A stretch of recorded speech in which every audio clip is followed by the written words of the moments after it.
What's up, everybody? Today's topic is arpeggios. So I want to go more beginner friendly with arpeggios today and kind of try to move up to intermediate to advanced.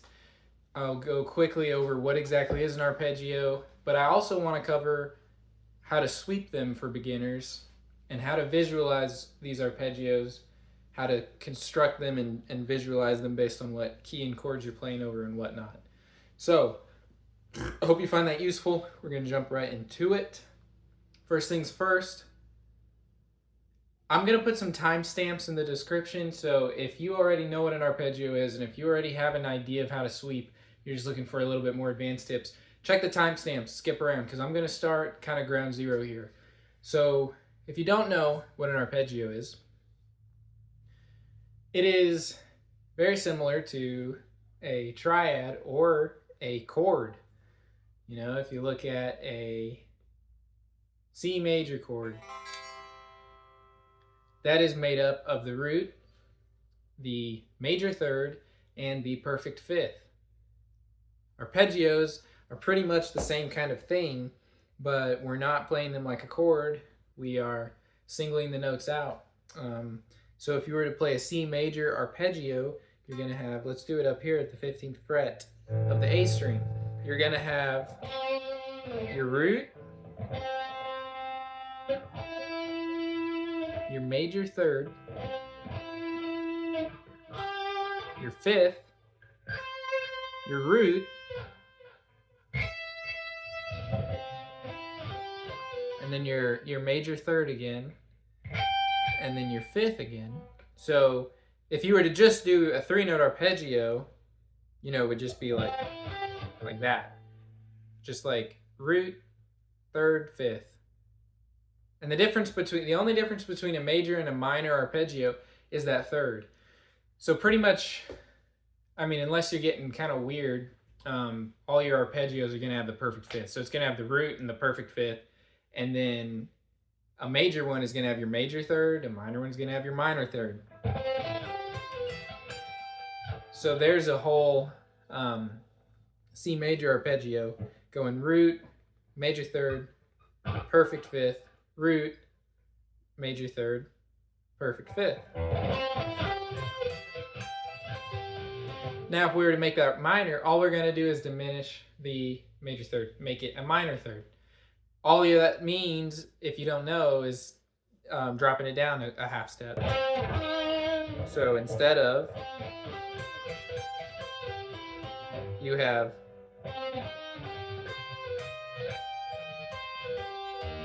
very different sound, right? So that's kind of what an arpeggio is. But I'm going to start smaller to teach you your first ones to practice sweeping. We can start all the way at 2-string arpeggios, like I played in the beginning. Little 2-string sweep. Just to get started, we can go 12th fret of the B and the E, and then pull off to the 15th fret of the high E.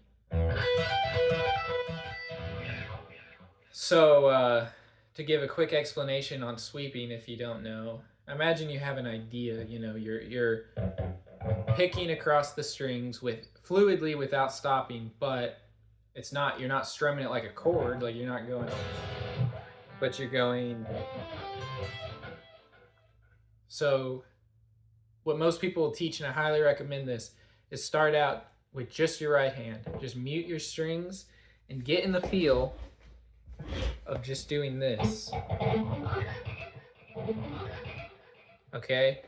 So what I'm doing here, it's very important that when you go from one string to the next, you go straight to it. You have no time in the middle. You're not hesitating in between the strings at all. You're not going, you're going.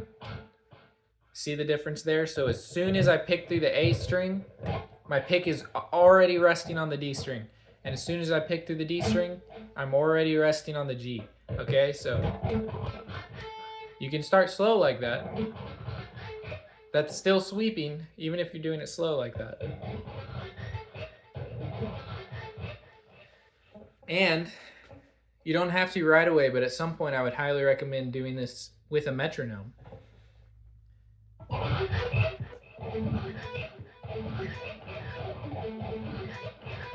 Getting the feel of doing that to a metronome.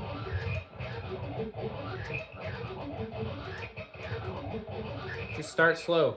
Sweeping and sweeping arpeggios is something that's really going to take quite a bit of time. It's a fairly advanced technique, and I don't want you to get discouraged. It's easy to do because you can see people on YouTube and whatever else that are just sweeping so fast and so fluidly, and it takes you might not realize it. It takes a lot of hours to get that coordination and that technique under your fingers. So just be prepared for that. Start out slow and be easy on yourself. Realize it takes a lot of time. So if you can get to that point, you're doing good. You're getting there, okay? So practice that. And then you can practice on just the 2 strings. If you want to do a 2-string sweep, just practice the B and the E.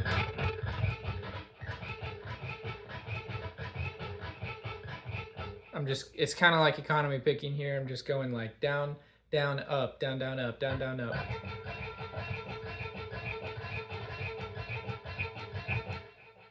Okay, but you're still sweeping, so as soon as I pick through the B, my pick is then resting on the high E. And then down, and then up, and then I'm back to on top of the B. Down, down, up, down, down, up, down, down, up. Then, if you got that, that's pretty much the hard way out of the way, the hard part out of the way.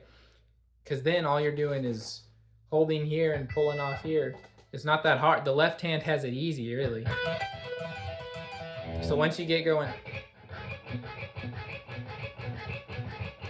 then just bar here, and then just pull off.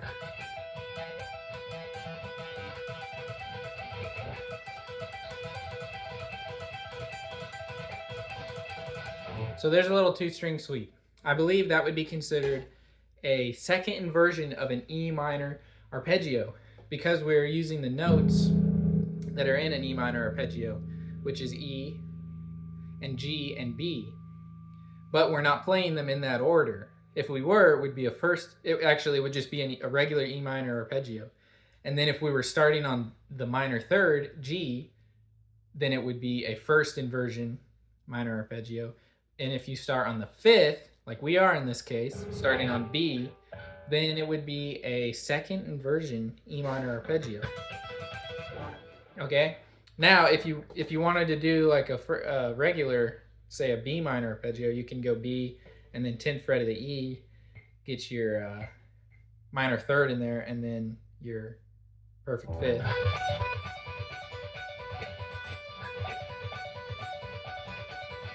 That would be a regular B minor arpeggio. So now I'd like to graduate up to 3 note per string, and I'm going to use a B minor one. And again, this you don't really need to know this. Doesn't matter that much, but I think this is a second inversion B minor arpeggio because I'm starting on the 5th. So we've got 11th on the G, 12th of the B, 10th of the high E, and we're pulling off 14th. So now we're going.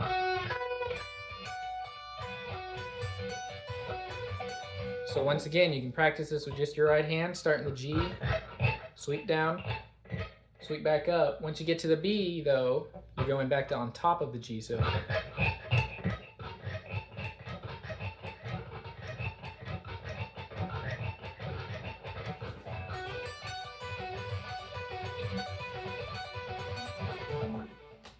once you get your right hand down good, you can also practice your left hand separately. So practice just kind of tapping them, and you'll actually, if you're plugged in, you'll actually get a sound coming out going.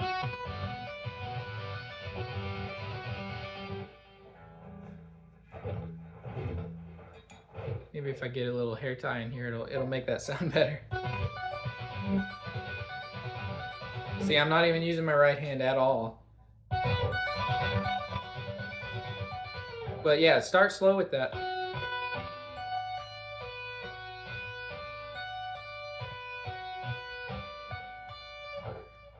Get that up to speed. You can also practice that with a metronome. And then get your right hand. And then put them together.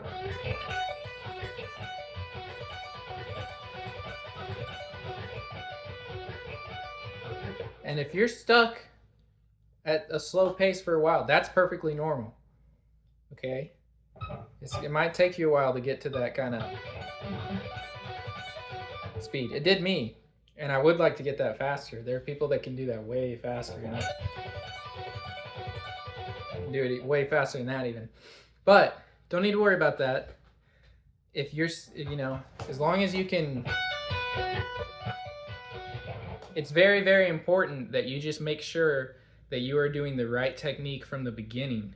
If you're doing the proper technique, but you're stuck very, very slow at a slow BPM, that is fine. I would much rather you do that than be forcing it fast, but not doing the right technique, If you're not picking right, you're kind of half sweeping, half not, and it's not synchronized perfectly, but you can do it faster. That's not good. I would much rather you have the very proper technique and be slow, because you're going to improve way faster in the long run that way. It might not be as instantly gratifying, but once you take that proper technique and you just work on it for days, after a while, you'll see some serious improvement, and you'll get the synchronization of the hands, and you'll build some serious speed. So we got 2-string and 3-string. Let's add the 4th, sticking to B minor again. This time we're going to be starting on D, okay? So now we're going to go.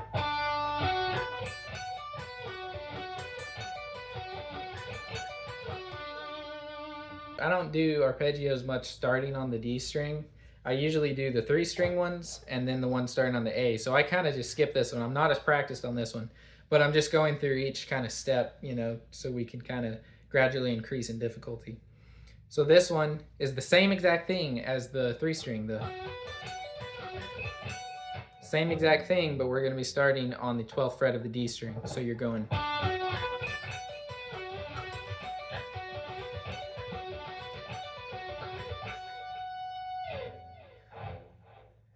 And then we'll go ahead and add the A. I really like this one. I really like doing arpeggios like this. I guess just because I practiced it that way a lot, but that's really comfortable for me, and I really like that. So this is just a full regular B minor arpeggio starting on B. So I'm going to use my pinky. I would probably recommend that you do the same, but maybe you could use your ring. So my pinky is on the 14th of the A, hitting that B note. And then everything is the same we've already learned up to this point. You got middle on the D, and then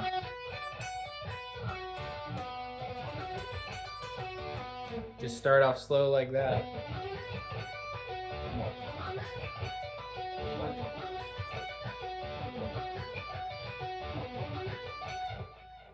Again, if at any point, if your hands are not perfectly synchronized, go back to just muting the strings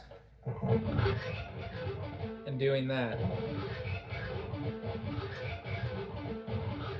You should just be fluidly sweeping across the strings, no pauses in between, and it's important that the timing is right too, so you're not hanging on any note longer than the other. They are all evenly spaced, It's not like that, it's just. And here's another tip here. Usually when you're picking, most of your motion is probably coming from the wrist. Probably not your elbow. If it is, you probably need to work on that. If you're doing alternate picking and stuff, and it's coming from your elbow, that's probably not a good thing. Or your shoulder. But when it comes to sweeping, that's usually a little different. It might be good to get a little articulation in both the elbow and the shoulder. Now, let me explain that. What I mean here is if you want to get your pick flat parallel to the strings and you are only getting motion from your wrist, you will notice that you are going to start here and you're going to end down here. And you can sweep like that, and that's possible, But it would be much better if you went down in a completely straight line. And how to do that is by getting a little bit of articulation from your elbow and or your shoulder. So you can be more like, instead of, because you'll notice you'll go down, and by the time you're here, your pick isn't parallel to the strings, and you're at an angle, and it might mess up your timing, the fluidity of the sweep a little bit. So I would recommend getting a little bit of articulation from the elbow and or the shoulder so that you maintain a straight line. I probably go down a little bit. It's okay to do it a little bit, but just try to remain somewhat straight. And I just want to say that it's okay when you're sweeping to get a little bit of articulation from the elbow and or shoulder. But I don't think you should at any other time when you're economy picking or anything or alternate picking or whatever. So now we're going to add a note, but we're not going to add a string. What I mean by that is we're going to start on the A string, but instead of going, we're going to start by going. And then when you're up in this position, you can get another note. So this one is a very common arpeggio. You'll see people in rock and whatnot, metal, sweep, because you're starting and ending on B, and you're going to start with a hammer on. Okay, so your 14th fret of the A string, hammer on to the 17th, and then you're going to bar with your ring finger across the 16th fret of the D and the G string. So you've got, then you switch to your middle finger at the 15th fret, and then your index finger at the 14th fret, and then you pull off with your pinky from the 19th fret. So you have,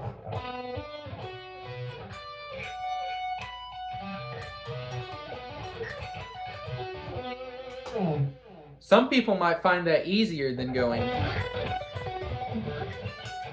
I don't necessarily. I think they're kind of the same. I'm trying to practice this one more myself.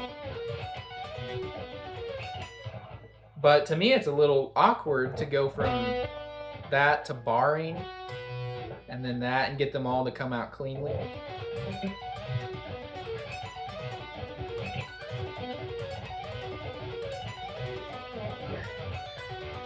But yeah, you'll notice the timing's going to be different. If you're trying to do all these to a certain BPM, the timing is going to be a little bit different. You know, you're having an extra note in here versus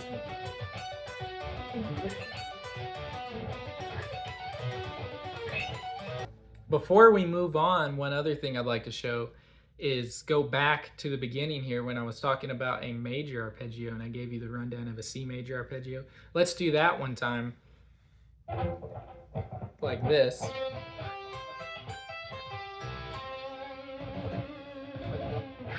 This one's a little easier being a, I mean, I don't know if it's necessarily easier. I'd practice the minor more, so I'm more used to that. But I think it might be easier for some of you because I don't use my pinky when I'm doing a major. So I start in the 15th. If you're doing a C major arpeggio, we'll start on the 15th of the A string with the ring finger. And then go to the 14th fret of the D. And then 12th fret of the G, 13th fret of the B, and then 12th fret of high E, and then pull off the 15th. So you've got,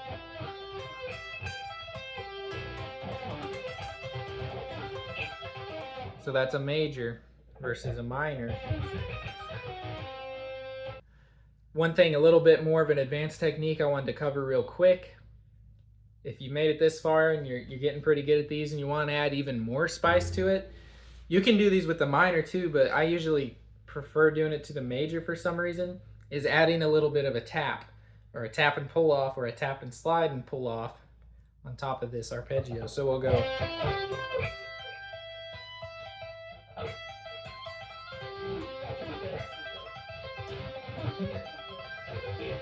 Sound really cool. So what I'm doing there, if you want to do a C major arpeggio, the normal, and then I come up and I tap the high C note, so that's the 20th of the high E. What I do, there's many options, obviously, you can do like infinite things here, but I come up to the top of the arpeggio and I do the regular pull off, and then tap there and pull off, and then another pull off. So I'm kind of going.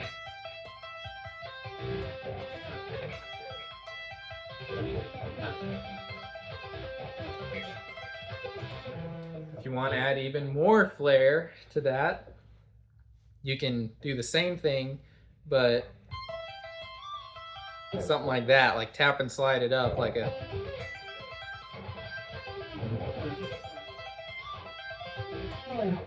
Just for fun, you know.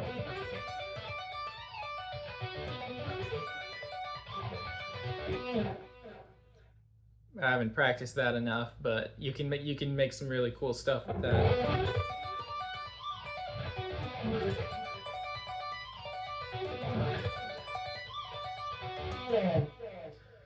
Okay, that pretty much covers it. There is one more arpeggio I'd like to show, just so that we use all 6 strings, so that we go from. What if you wanted to utilize the high E string and use a E minor arpeggio? Well, you can do that. And I don't do that a whole lot myself. I usually don't venture on beat past the kind of arpeggio, but if you want to, you can do this.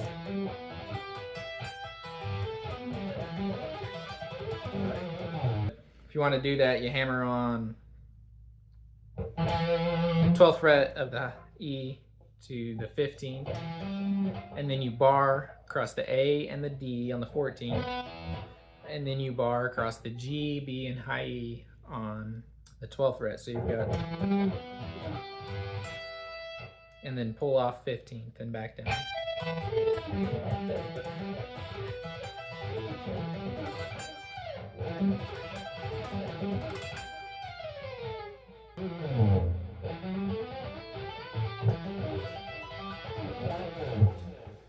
So that pretty much covers it. I wanted to kind of go from beginner to advanced. So a lot of you, this is the type of video that if you are a beginner and you're just now learning what an arpeggio is, you will probably not get much out of the latter half of this video, but I hope the beginning bit helped, and later on, when you get the hang of that, you can come back and you can go, you know, you can go up to the 5-string arpeggio and get that down. Then you can come back and then you can start adding taps and stuff, and then you can do the whole 6-string one and all that. Or if you're already somewhat intermediate and you have 3-string sweeps down and stuff, but you want to get a little bit more advanced, then, you know, the latter half of this video is going to be more useful to you. But yeah, hopefully that helps. And as far as visualizing these, just realize, you know, look for the root and the 3rd and the 5th. Okay, so if you're playing over an A minor chord, come over here and, you know, you already know this shape we were doing in B. Well, you can just move that down to the A and go. Same exact shape. Or if you want to do this one, you can go starting on A. Or if you're over an E minor, move it down here and go. Or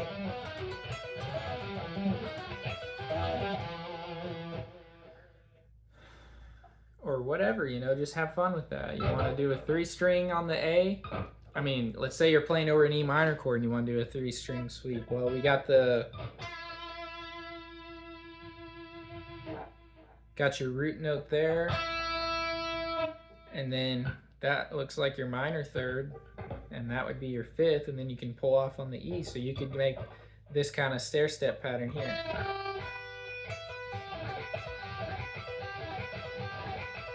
That's a bit of a stretch, but you can do that, and that would be a 3-string E minor one.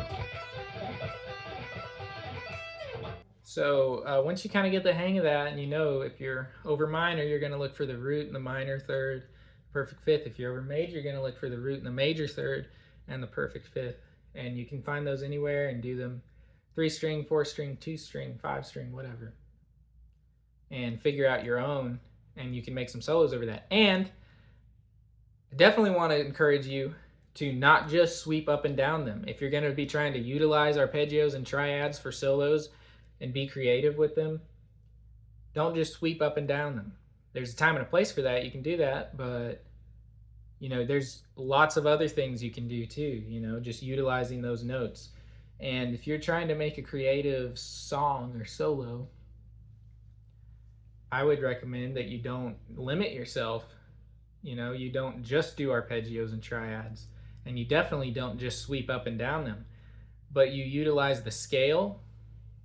you know you'd be playing in E minor and you do some runs utilizing all those, or some just using E minor pentatonic, and then you throw in a little chromatic, and then you throw in some arpeggio stuff. That's how you make creative, diverse, tasteful solos.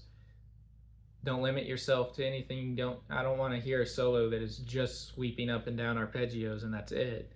Do a little bit of that, but then have some fast, diatonic runs in there, and then maybe some slower stuff and some pentatonic, and then throw some chromatic in there, and then also your arpeggios and whatnot. That's what I would recommend. So hope you enjoyed this. I hope you found it useful. And if there's any questions you have, feel free to ask me in the comments, or if there are any other lessons you'd like to see me cover, let me know in the comments. I love giving these lessons and helping people. I hope this does help some of you out there. And also, if you're getting into the theory stuff and you're wondering certain things about arpeggios or scales or chords, you can look that up too, man. If you're like, well, why does, if you're in this scale, why does this chord have this note? Why is this one an augmented chord? Why is this one this? Whatever. Look it up and find out. If you have those kind of questions, that's a good sign.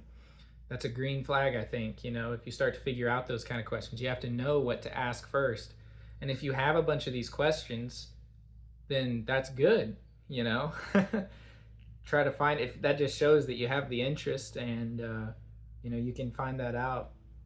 Nowadays, in this age of information, you can find that stuff out, and very easily. Quick Google search will tell you all about modes, arpeggios, different kinds, diminished arpeggios, and the chords of the diatonic modes and everything.